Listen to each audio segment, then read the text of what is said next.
I'm recording, I think. Look at that little red dot. Okay, so I'm gonna do it. Hey, okay, so I wanted to do the diets of the slaves, and that's what I'm gonna do, and you can't stop me. So, yeah. Okay, so I'm gonna blow your mind, okay? Surprise, their diets are red. It's estimated that 2/3 of their diet consisted of cornmeal and pork. The rest was other stuff, like intestines. And with some reports from Mr. Frederick Douglass, aka Mr. Super Speaky Important Man, we can more sharply define some of that data to 3.5 pounds of salt pork and 1 peck of cornmeal per week. So, you're probably going to be wondering what a peck of cornmeal is, and I don't really know either, so let's go see. Okay, so a peck equals 2 dry gallons, and 32 cups equals 2 gallons, and 1 cup of cornmeal equals 442 calories, so 1 peck, or no, so, so 1 peck equals 14, okay, and then 14,144 calories. I can't speak in big numbers. But yeah, so that's good. But there's also a secondary part to that equation in salt pork. So salt pork is pretty much just old-timey beef jerky, as in it was just a hunk of meat that was preserved in a lot of salt. And when I say salt, I mean a lot of salt. So, okay, yeah. In doing a process similar to the procedure above, we can conclude that 3.5 pounds of salt pork is roughly equal to 10,770 calories. Roughly 90% of that is fat, and because I know you're wondering, that's about 26,932 milligrams of sodium. That's a lot of sodium, just in case you're wondering. Many of their diets, they made their diet.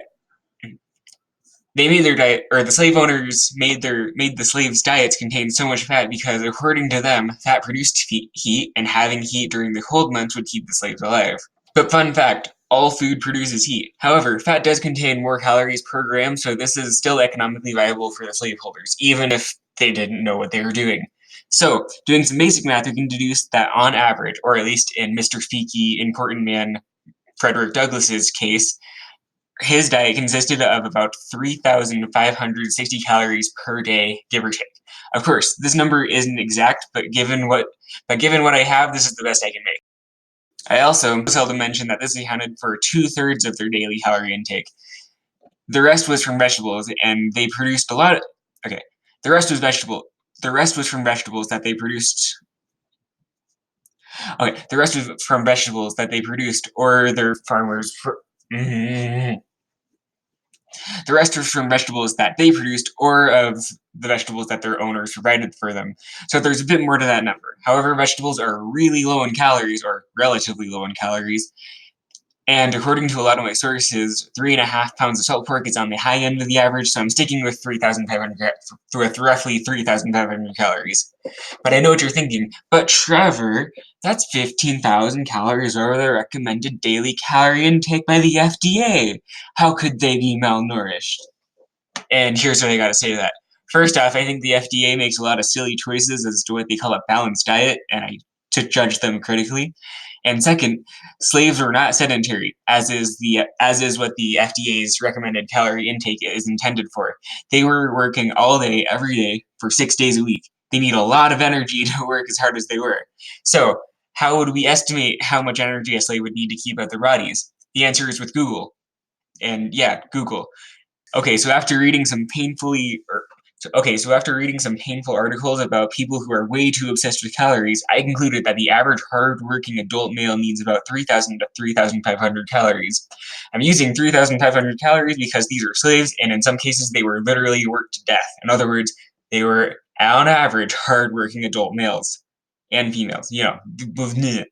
So that does leave a pretty hard conclusion. In Mr. Speaky Man Frederick Douglass's case, and several other cases like him, they did have enough calories to live off of.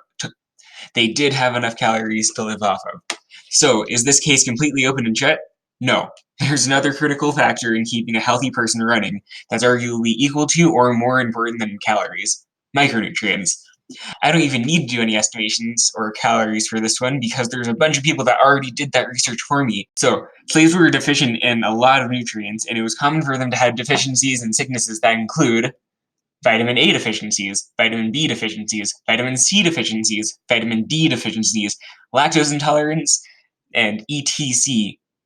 That's what I'm going to say. You can lacking these nutrients and having a diet heavily reliant on salt pork and, well, Honey, you've got a big storm coming.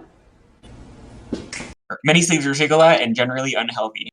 And I didn't even mention the constant beating and psychological abuse the slaves went through. That's worth a video on its own.